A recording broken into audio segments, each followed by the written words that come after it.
Competitors, friends and their families told us that the games were not only changing lives, but saving lives. Prince Harry, I'm sure it will come as no surprise to anyone in this room that I am hugely passionate about the Invictus Games. I am passionate about the role which sport can play in the recovery of body and mind. I am passionate about the men and women of our armed forces who have served their countries. And I am passionate in my support and admiration for the families of those men and women, because they too have served. In 2013, I visited the Warrior Games in Colorado. It was there that I first saw the impact which sport can play in the recovery of these men and women.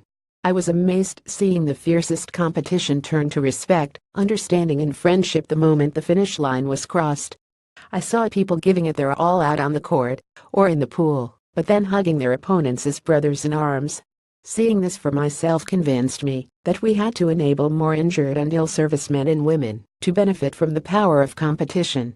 And we had to find a way to stage the competition that could attract the attention of the world and inspire millions. The idea for the Invictus Games was born. The journey to the first games was by no means easy. I gave my team 9 months to deliver a concept which few people had heard of, and even fewer had seen with their own eyes. But as you know, we succeeded, and here we are at the third Invictus Games. In that first year, what we had hoped, but that none of us could have predicted, was the way in which the public embraced the competitors and the spirit of the games. The support was unbelievable, and the guys and girls responded by putting on a sporting spectacle unlike anything seen before. For the competitors, we know that the journey to the Invictus Games is often not an easy one. We are dangling a carrot of sporting glory to help reignite qualities which have been worn down by months and often years of fighting to find purpose, fighting to reconnect with family, fighting to get fit again, fighting to leave the house, and in some cases fighting to stay alive. Sport, of course, is not the only answer, but it is a hugely powerful tool. People find motivation and purpose in many different things. But in my mind, there is no denying the impact that teamwork, competition and fun has on someone's well-being and outlook.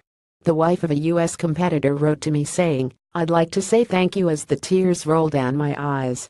My husband is on the USA team, and when he's competing I see him smile. A genuine smile. I cry because that's the one thing I can't do as his wife. It hurts me, but at the same time I try to understand that it's not me.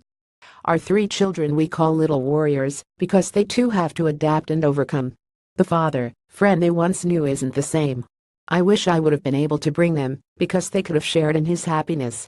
Thank you for these games, they truly were a blessing, because his smile is something we've missed. I am delighted that Selena's research validates such comments. We believe the games would make a real difference. Competitors, friends and their families told us that the games were not only changing lives, but saving lives. And now what we believe to be true has been backed up by this high-quality academic research.